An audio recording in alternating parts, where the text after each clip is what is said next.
इस मुद्दे को जरा पहले विस्तार से समझ लेते हैं।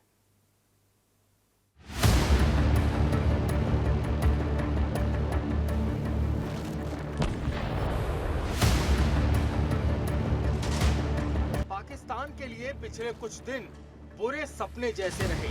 हर तरफ उथल पुथल, हिंसा, बम धमाके और आक्रमणों की झड़ी। और इन सबसे ज्यादा दहशत में है वो इलाका जिसे कभी सोने की चिड़िया कहा जाता था। नाम है बलूचिस्तान। इस प्रांत में खनिज संपत्तियों का भंडार है, लेकिन पाकिस्तान के लिए यह बर्बादी और विद्रोह का गढ़ बन चुका है। 11 मार्च 2025 के ट्रेन हाईजैक ने पाकिस्तान की सारी गलतफहमी दूर कर दी।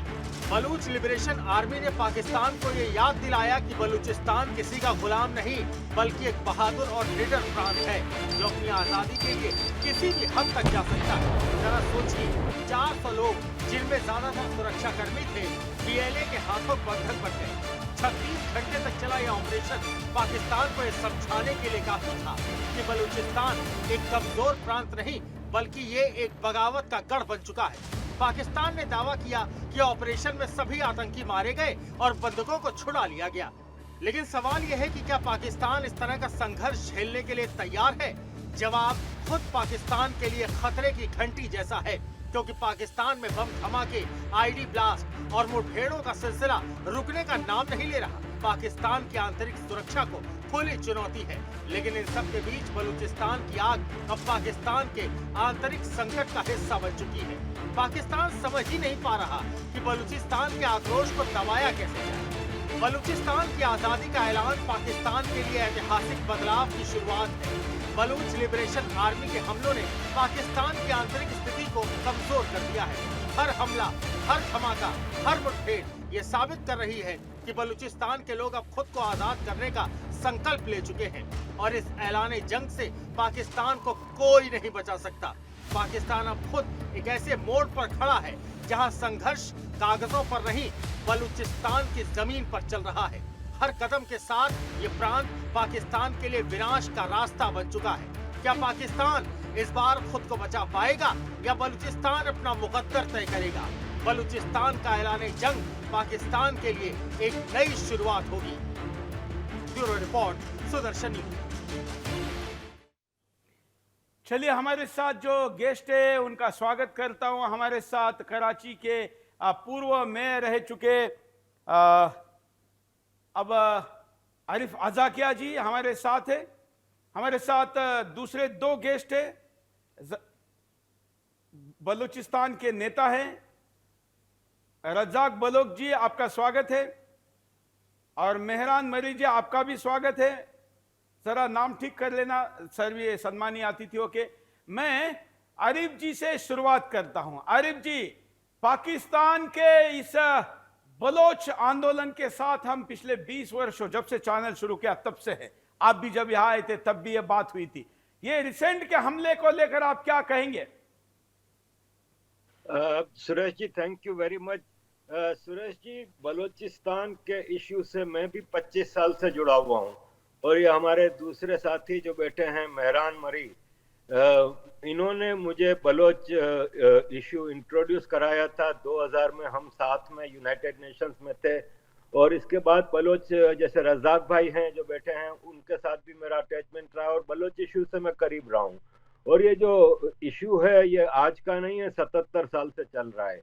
बलोच पहली इंसर्जेंसी, पहली मूवमेंट, करंट जो हुआ है, जैसे आज जो हुआ है नौशकी में 90 फौजी मार दिए। 3 दिन पहले जाफर एक्सप्रेस में ट्रेन हाईजैक की गई, 214 फौजी मारे गए। और इसमें सबसे बड़ी बात मैं ये कहूँगा कि पाकिस्तान की फौज तो बेगैरत है, जो आम बलोचों को, सिविलियंस को, अनआर्म्ड को, बच्चों को, औरतों को मारते हैं, मिसिंग पर्सन बनाते हैं, टॉर्चर करते हैं। लेकिन बलोचों ने जब ट्रेन हाईजैक की तो पहला काम यह किया कि बूढ़ों को, मरीजों को, औरतों को, बच्चों को बोला कि आप लोग चले जाओ और सिर्फ फौजियों को मारा। ये होते हैं वार प्रिंसिपल जो कि बलोच फॉलो कर रहे हैं इन हालात में भी। और पाकिस्तान के हाथों से बलोचिस्तान निकल गया है। सरदार अख्तर मेंगल ने कल कहा कि बलोचिस्तान की 800 किलोमीटर की कोस्टल लाइन है, यहाँ पे नेचुरल रिसोर्सेज हैं, इसकी स्ट्रेटेजिक लोकेशन है, इसीलिए पाकिस्तान फौज अभी तक टिकी हुई है, वरना जिस तरह इन्होंने बंगालियों को अलग किया था, बलोचों को भी अलग कर देते।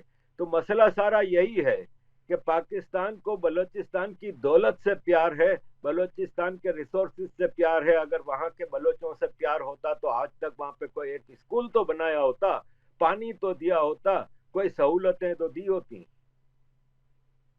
बिल्कुल बिल्कुल। मैं अन्य अतिथियों के पास भी चलता हूं, उनकी भी प्रतिक्रिया लेते हैं कि वो क्या कहना चाहते हैं, ताकि जरा एक बाइट दिखाते हैं। पहले ये वीडियो दिखाइए जरा, जो घटना का वीडियो है, ताकि लोगों को पता चले कि जाफर एक्सप्रेस के अपहरण के तथ्य क्या है, सत्य क्या है, और पाकिस्तान कैसे झूठ बोल रहा है।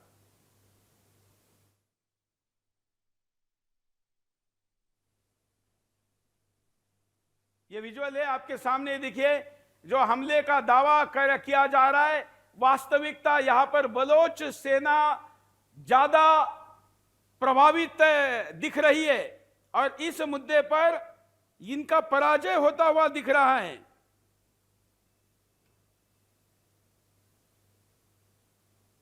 चलिए, ये वीडियो आप देख रहे हैं। अब मैं जरा हमारे साथ जो अतिथि जुड़े हुए हैं उनके पास इस मुद्दे को लेकर चलता हूं और उनकी प्रतिक्रिया। ये 3 तस्वीरें भी आप देखिए जो आपके स्क्रीन पर है।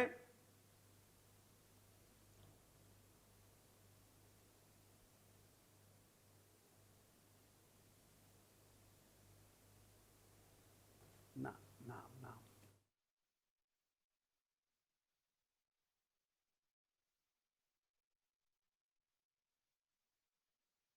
19 हमले हुए हैं। देखिए, चला रज्जाक जी के पास चलते हैं। रज्जाक बलोच जी,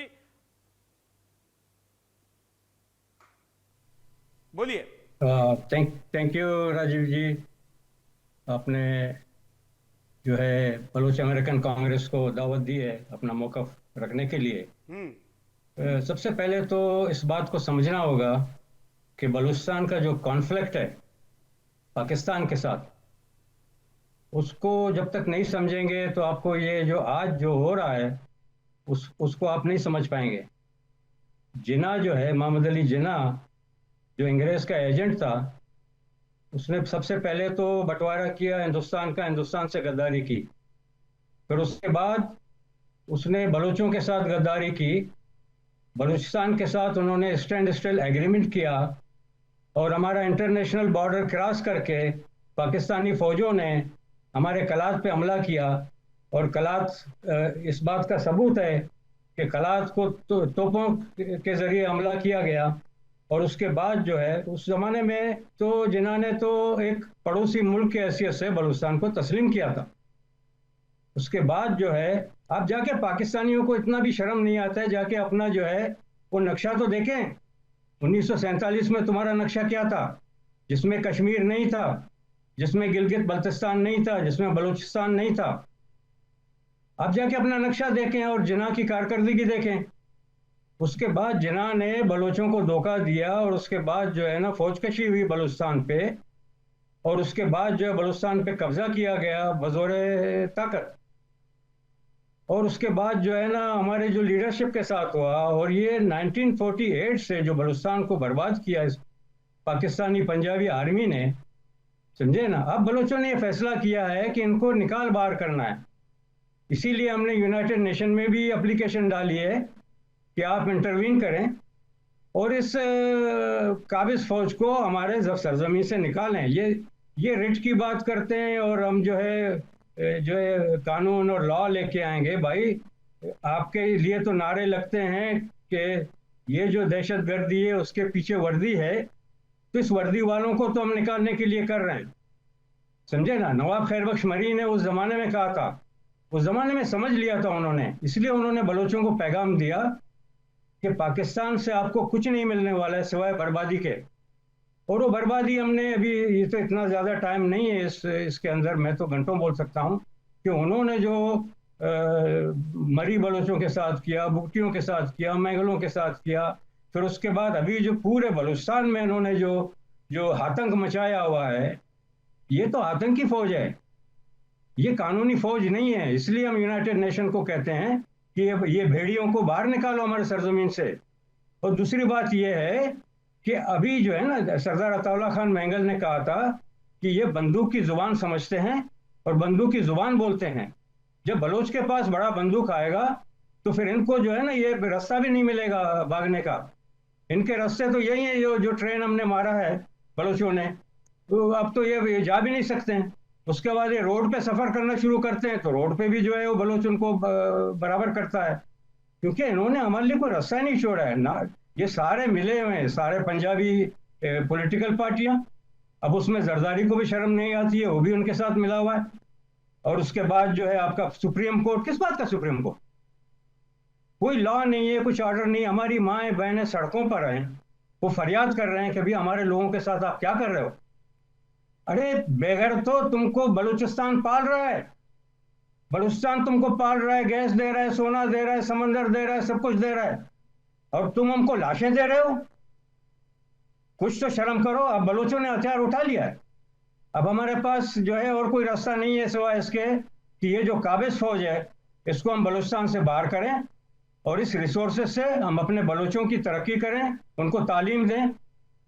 हमारे तालीमी एजुकेशन सेंटर्स में सारे फौजी बैठे हुए हैं, यूनिवर्सिटीज पे फौजी बैठे हुए हैं, कॉलेजों में फौजी बैठे हुए हैं। यानी हम जाएं तो जाएं कहाँ, किसके पास जाएं फरियाद लेके? तो ये बंदूक की जुबान बोलते हैं, बंदूक की जुबान बलूच भी बोल रहा है। ये मेरा मौक़िफ़ है। ठीक है, तो कुल मिलाकर जो प्रतिक्रिया आपके सामने आ रही है उसमें आप देख रहे हैं कि किस प्रकार से आक्रोश है लोगों में। हमारे साथ मेहरान मरी जी है। मेहरान जी। जी, जैसे रजाक भाई ने और आरिफ भाई ने बयान किया, ये मेरे बड़े मोहतरम हैं, मैं भी इनको जानता हूँ, मेरे बहुत अच्छे दोस्त हैं दोनों। बहुत खूबसूरती सब कुछ इन्होंने बयान किया। और हकीकत ये है जी, आज का हकीकत ग्राउंड रियलिटी है, पाकिस्तान तो 71 में टूट गया। बांग्लादेश था पाकिस्तान जो गोरे ने डिजाइन से बनाया। जैसे रजाक भाई बोल रहे थे कि मैप तो देखो, कि पाकिस्तानी अपना मैप तो देखो, हो तुम क्या? वो बोलते बलूचिस्तान हमारा हिस्सा है। पाकिस्तान का हिस्सा बलूचिस्तान न था, न है, न रहेगा फ्यूचर में। पाकिस्तान पंजाबिस्तान या पंजाबी पाकिस्तान बन गया 71 के बाद। ये बात अभी तक फौजियों को समझ में तो आ रहा है, लेकिन दुनिया को गुमराह बनाया हुआ है। बोलते हैं हम पाकिस्तान है। There is no such thing as Pakistan. 71 में पाकिस्तान टूट गया, तो दो दफा एक चीज टूट नहीं सकता है, वो तो गया जी। अभी जो प्रेजेंट सिनारियो है, बलूचिस्तान एक बहुत खूबसूरत नहज पे है। खूबसूरत में इसीलिए इसे जंगी हालात को कोई मरना मारना खूबसूरत बात नहीं है, लेकिन हमने 70 साल से रगड़ा खाया है, पंजाबियों के हाथ जलील और बेइज्जत हुए हैं। अभी बलोचों ने टोटल अपना टेक्निक डिफरेंट किया है। जो बोलते हैं जवान औरत और मर्द हैं, 25 साल उम्र के, ये 25 साल is not a random number. 25 साल पहले मुशर्रफ जैसे इंडियन भगोड़े ने आके बलूचिस्तान में बलूचों का नस्ल कुशी शुरू किया। वो हाथे लहराता था, ऐसा मारूंगा वैसा मारूंगा। ये वही नस्ल है जो अप टू एज 25 है, जो जंगी दौर में पैदा हुए। 50,000 लोग जो हम बोलते हैं गुमशुदा हैं, म्यूटिलेटेड बॉडीज, ये 50,000 लोगों के 50,000 फैमिलीज हैं। तो ये बहुत बड़ा तादाद है जो आज लड़ रहे हैं और मरने के लिए तैयार हैं। इन्होंने जिल्लत, बेइज्जती और हर किस्म का जो डिग्रेडिंग ट्रीटमेंट है पाकिस्तानी फौजियों के हाथों, जनरलों के पॉलिसियों से अपने आंखों से देखा है। तो ये इस नहज पे आए हैं कि अभी मरना हमारे लिए ज्यादा काबिल कबूल है बनिस्बत पंजाबियों के इस बेहुरमती और बेइज्जती के साथ जीना, जो हमें हर दिन नंगा करके अपनी आंखों में बेइज्जत करते हैं। अभी बलोच इसको टॉलरेट नहीं करेगा एनीमोर। कोई इंटरनेशनल हमारा साथ दे या ना दे, मैं शायद इंडियन मीडिया पे ये पॉपुलर व्यू ना हो तो इंडियन भी काफी खुश हो जाते हैं कि उनका भी बड़ा हाथ है इसमें। नहीं है। पाकिस्तान को देखे एक दफा भी हाथ डायरेक्टली बात नहीं किया। जब से कश्मीर का आर्टिकल 370 हुआ उसके बाद मेरे ख्याल में इंडियन मीडिया भी ज्यादा दिलचस्पी नहीं लेता बलूचिस्तान में, और पाकिस्तानी भी काफी खुश है। अभी खाली तालिबान और अफगानिस्तान बोल रहे हैं कि वो हैंडलर वहां बैठे हुए हैं। हमें कोई हैंडलर नहीं चाहिए। हम मिलियंस ऑफ लोग हैं, ये नेशनल लिबरेशन का स्ट्रगल है। हम कोई मुट्ठी भर नहीं है। जो आज भी कोई जर्नलिस्ट बैठे थे 2 नंबर के, इनको प्रोक्सीज जो हैं क्या प्रोक्सी जर्नलिस्ट जो पाकिस्तानी फौजियों के होते हैं, कोई मोना आलम नाम की औरत है, दूसरा कोई है जंजुआ मंजुआ इनके सबके आते हैं। बोलता है कोई मसला नहीं, ये कुछ है बाहर मुल्क में बैठे एयर कंडीशन कमरे में, ये अभी तक वो ख्याली पुलाव अपना पका रहे हैं कि पाकिस्तान बचेगा। Pakistan is a gone case. World has to recognise the new ground realities of 2025। अभी सिनेरियो चेंज हो गया है और अभी तो इब्तदा है नए हालात का। आप लोग खुद ही विटनेस करोगे कि आगे क्या होगा। बिल्कुल। तो आगे क्या होगा ये समय तय करेगा या हम तय करेंगे, क्योंकि हम तो चाहते हैं कि पाकिस्तान के इस पाप के जंजीर से बलूचिस्तान मुक्त होना चाहिए। और इसलिए आरिफ भाई, इस पूरे मैटर में पाकिस्तान के बाहर रहने वाला जो ईमानदार या मनुष्यता का समर्थन करने वाला पाकिस्तानी है, उनकी भूमिका निर्णायक है। अब सभी लोग पाकिस्तान के बाहर हैं, तो बाहर से लड़ाई कैसे लड़ी जाएगी? फोरम्स पे जाके मीडिया को, इंटरनेशनल अथॉरिटीज को हम खबरदार कर रहे हैं, बता रहे हैं। जंग तो वहां पे लड़ रहे हैं, जो वहां पे बलोच हैं वो जंग लड़ रहे हैं, हम तो कुछ भी नहीं कर रहे। हम लोग तो क्योंकि देखें बलोचिस्तान में मीडिया कंट्रोल्ड है, वहां से खबरें निकालना मुश्किल है, तो हम लोग यहाँ से बैठ के इंटरनेशनल अथॉरिटीज को बता रहे हैं कि हो क्या रहा है। हाँ, जैसे मेहरान भाई ने बताया कि 50,000 मिसिंग पर्सन्स हैं, वो मिसिंग पर्सन्स की खबर कौन देगा? क्योंकि पाकिस्तान तो नहीं देगा, तो वो हम खबरें देते हैं, क्योंकि बलोचों के खानदान वहां पे आबाद हैं, जैसे रजाक भाई के हैं, जैसे मेहरान भाई के हैं, जैसे सारे बलोचों के वहां से खबरें आती हैं। तो फिर हमारा काम है सिर्फ प्रोपेगेंडा करना, बताना कि क्या हो रहा है, लेकिन असल जंग तो वहां पे लड़ रहे हैं। और कोई, जैसे मेहरान भाई ने कहा कि मिलियंस ऑफ लोग हैं, अब पूरा बलोचिस्तान खड़ा है। ये इस खुशफहमी में है ना कि कुछ बलोच हैं, तो सोचो कि ये कुछ बलोच तुम पे कितना भारी पड़ रहे हैं कि पिछले एक हफ्ते में 400 से ज्यादा फौजी मारे गए हैं। और आपको पाकिस्तान की हिस्ट्री का पता है कि ये लड़ने वाले लोग नहीं है, ये सिर्फ सिविलियंस को मारने वाले लोग हैं। वरना जब भारत जैसी फौज सामने आती है तो ये पतलून उतार के हथियार फेंक के खड़े हो जाते हैं। तो इस फौजी को बलोचिस्तान में अब जाने के लिए कोई तैयार नहीं है, जो हालात हैं। तो मिलियंस ऑफ बलोच है ना, वो वहां पे ग्राउंड पे लड़ रहे हैं। और एक और बात बता दूं कि सिर्फ बात बलोचिस्तान की नहीं है, जंग अब बिल्कुल पे बन्नू में हमला करके 68 लोग मारे गए थे, जिसमें 32 फौजी थे। और आज सिंध में घोटकी में धमाका हुआ है, जिसमें पुलिस मोबाइल के साथ 7 पुलिस वाले मारे गए। कल पंजाब में आपके जो अभी भारत में एक आतंकवाद हुआ था, उसका मास्टरमाइंड था अबू कत्ल, जो कि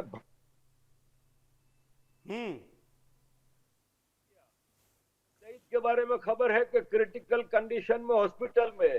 तो पूरे पाकिस्तान में आग लगी हुई है। बलोचों ने पूरे पाकिस्तानियों को जगा दिया है कि इस पाकिस्तान में नापाक पंजाबी फौज है, वो फसाद की जड़ है, जिसकी वजह से आम पाकिस्तानी, चाहे वो बलोच हो, सिंधी हो, पख्तून हो, उसको बेसिक लाइफ फैसिलिटीज नहीं मिल रही, तरक्की नहीं मिल रही।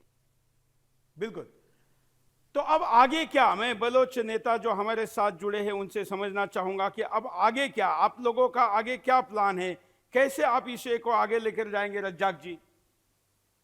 राजीव जी, मैं आपका बहुत धन्यवाद करता हूं कि आपने मुझे 2 ऐसे अजीम शख्सियतों से मुलाकात कराई है।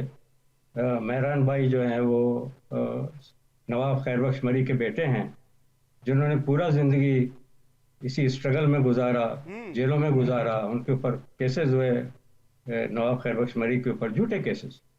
और जो है आरिफ अजाकिया भाई जो हैं वो हमारे साथ जिनेवा में भी होते हैं, और मैं उनको भी सल्यूट करता हूं कि उन्होंने रिलेंटलेसली, विदाउट एनी बहुत सारे लोग थक जाते हैं, निकल जाते हैं, लेकिन ये हमारे साथ खड़े रहे, समझे ना।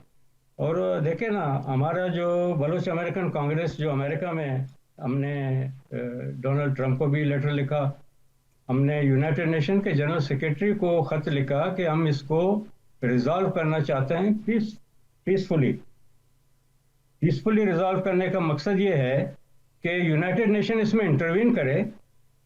और इन्होंने हमारा इंटरनेशनल बॉर्डर जो क्रॉस किया है, यूनाइटेड नेशन का इंटरनेशनल कानून तोड़ा है। और ये जो हमारे स्टैंड जो एग्रीमेंट्स हैं बलोचों के साथ जिन्ना ने जो किए हैं, इनको पाकिस्तानियों को शर्म भी नहीं आती। जिन्ना ने हमारे साथ जो एग्रीमेंट किया उसको तो मानो कम से कम। तो बहरहाल हमने अभी दरवाज़ा खटखटाया। हमारे जो प्रेसिडेंट है डॉक्टर ताराचंद बलोच, जो वहाँ पर मिनिस्टर भी थे सरदार अख्तर मैंगल के कैबिनेट में, और वो हिंदू हैं। बलूचिस्तान जो है एक ऐसा सेकुलर सोसाइटी है, उसके अंदर बलोचों के पास सिख हैं, क्रिश्चियन हैं, हिंदू हैं, वो अमन से रहते हैं। मैं आपको दावे से कहता हूँ, ये पूरे सिंध में और पंजाब में कत्लेआम हो रहा था, बलूचिस्तान से एक भी हिंदू वहां से बाहर निकल के नहीं गया, क्योंकि हम सारे लोगों का रिस्पेक्ट करते हैं, सम्मान देते हैं। ये एक भेड़िया फौज जो अंग्रेज ने जो पैदा किया है, नासूर, हमारे लिए, अब इससे कैसे निपटा जाए? इससे निपटने के लिए हमें उस तरह के वसाइल चाहिए, उस तरह के हमको टूल्स चाहिए जिससे ये मजबूर होकर हमारे सरजमीन से भाग जाए। ये आज़ादी की बात करते हैं, हम तो आज़ाद हैं। सिर्फ इस बात का है कि इस फौज को निकाला कैसे जाए, उसके लिए हमें किस तरह के टूल्स चाहिए और किस तरह इंटरनेशनल फोरम के ऊपर कम से कम आप देखें ना, हिंदुस्तान जैसा इतना बड़ा मुल्क, समझे ना, वो भी जो है वो खामोश होकर बैठा हुआ है।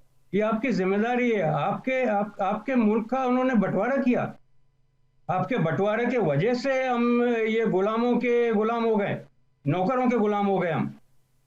अभी आप लोग भी कुछ करो, इंटरनेशनल जो है यूनाइटेड नेशन कुछ करे,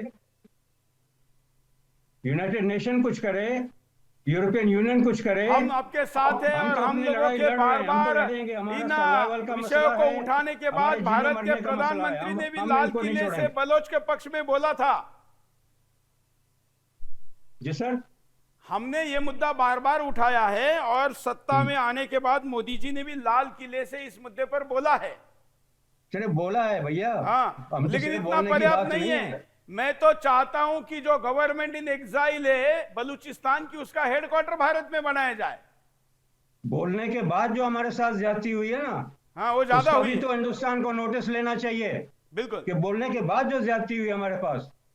मेहराम जी, आगे क्या? उसका मुदावा कब होगा? बिल्कुल मेहराम जी, आगे क्या? जी, मैं बिल्कुल रजाक भाई के बात से इत्तेफाक करता हूं, और हम अनफॉर्चुनेटली शुक्रमंद हैं हम इंडियन अवाम से जो हमारे मुद्दे को उठाते हैं, जर्नलिस्ट उठाते हैं, लेकिन इंडियन गवर्नमेंट और जो डीप स्टेट बकौले पाकिस्तान, वो नॉट इंटरेस्टेड है बलूचिस्तान में। ये काफी वाजे है। अगर इंडियन डीप स्टेट इन्वॉल्व होता, मैं हल्फन आपको कहता हूं, पाकिस्तान 3 महीने से ज्यादा बलूचिस्तान पे अपना कब्जा बरकरार नहीं रख सकता। मैं आज भी दावे से बोल रहा हूं, आप आए बोल में हैं, मैं आपको फ्रंट पे ओपनली बयानिया बोलता हूं कि 3 महीने से ज्यादा अपना कब्जा बलूचिस्तान पे नहीं रख सकेगा। लेकिन अभी थोड़े मुद्दे को डिफरेंट एंगल देते हैं। मैं रजाक भाई से फिर अग्री करता हूं, अभी हमने अपने रीजनल पावर से होप हाथ उठा लिए कि 70 साल में इन्होंने कोई डिफिनिटिव स्टांस नहीं लिया बलोचों के फेवर में। अभी मैं खुद ही और आई थिंक सारे बलोच जो इस रगड़े से गुजरे हुए हैं, हम डोनाल्ड ट्रंप पे बहुत बड़ा, बलोची में कहते हैं हील रखा हुआ है, बहुत बड़ा एक आसरा रखा हुआ हमने डोनाल्ड ट्रंप से। स्पेशली उसने जो जिस अंदाज में उक्राइन के जंग और इस कॉन्स्पिरेसी, ये यूरोपियंस जो मलबा और खिचड़ी इन्होंने बनाया था उक्राइन का, मैं तो खुद ही यूरोप में रहता हूँ, हकीकत से बहुत दूर था। जैसे वो डील कर रहे हैं इंटरनेशनल हालात को, आई थिंक के डोनाल्ड ट्रंप इसी नतीजे पे आएगा कि ये हम पे मुसल्लत किया गया पाकिस्तान से, हम वी आर नॉट द अग्रेसर्स, हम सेल्फ डिफेंस का जंग लड़ रहे हैं, हम कोई दहशतगर्द नहीं है। ये हमारा हकूक बनता है, हमारा हक बनता है इंटरनेशनल कवानीन के तहत, यूनाइटेड नेशंस के चार्टर के तहत, एनी कन्वेंशन जो है ह्यूमैनिटी के तहत, कि अभी हमारा हक मुझे वापस दिया जाए। हमने इनफ रगड़ा खाया है और हमने अभी तक चूंचा ज्यादा नहीं किया। दहशतगर्दी बलोच मेरे ख्याल में 20 साल पहले दहशतगर्दी के एक बहुत गंभीर राह पे जा सकता था, लेकिन वो हमारे खिलाफ आज यूज होता। मेरे ख्याल में जैसे अभी आजादी पसंदों ने 214 को पकड़ के बोला पीओ, इन चीज को लोग हमारा इज्जत नहीं कर रहे हैं, लेकिन in due time they will respect us or countries like America will support us इसी बुनियाद पे कि हम दहशतगर्द नहीं है। स्वतंत्रता सेनानी है अपने देश के और हर स्वतंत्रता सेनानी जब भी लड़ाई लड़ता है तो उसके स्वतंत्रता आंदोलन को आतंकवादी कहा जाता है। आप चिंता मत करिए। कुछ कहना चाह रहे हैं अरूप जी? हाँ सुरेश भाई, 1947 में कश्मीर के legal custodian Maharaja Hari Singh Muslim majority leader Sheikh Abdullah के साथ रिक्वेस्ट करके दिल्ली आए और एक्सेशन ट्रीटी साइन की। लीगल जम्मू एंड कश्मीर भारत का हिस्सा है, उस पे पाकिस्तान ने आतंक की नंगी लहर दोहराई और वहां पे कितना बड़ा आतंक किया, कितने दशकों तक। हम तो कह रहे हैं बलूचिस्तान पाकिस्तान ने इलीगली ऑक्यूपाई किया है। पाकिस्तान आपके देश में टेररिज्म करता है, आप कम से कम यहाँ के मेजर कंट्री हो, आप इस रीजन की बड़ी पावर हो और लिंग्विस्टिकली और एथनिकली हमारी एक सुपीरियर आप एक कंट्री हो। आपका तो फर्ज बनता है कि हमें बचाएं। आज आए पाकिस्तान की मतलब जो पंजाबी आर्मी जो जुल्म कर रही है हम पे, ये सेवियर है भारत। और खाली 5 साल में अगर मोदी जी ने एक बयान दे दिया है तो इट इज नॉट इनफ। जैसे मेहरान भाई ने कहा कि अब वक्त आ गया है, ये नासूर है। एक होगा एक्शन होगा। मैं आपको कहता हूं इस स्टूडियो से बोली गई हर बात सच होती है। आप चिंता मत करिए, हम सब साक्षी बनेंगे स्वतंत्र बलूचिस्तान के। आपके आंदोलन को शुभकामनाएं। आपका जुड़ने के लिए भी धन्यवाद।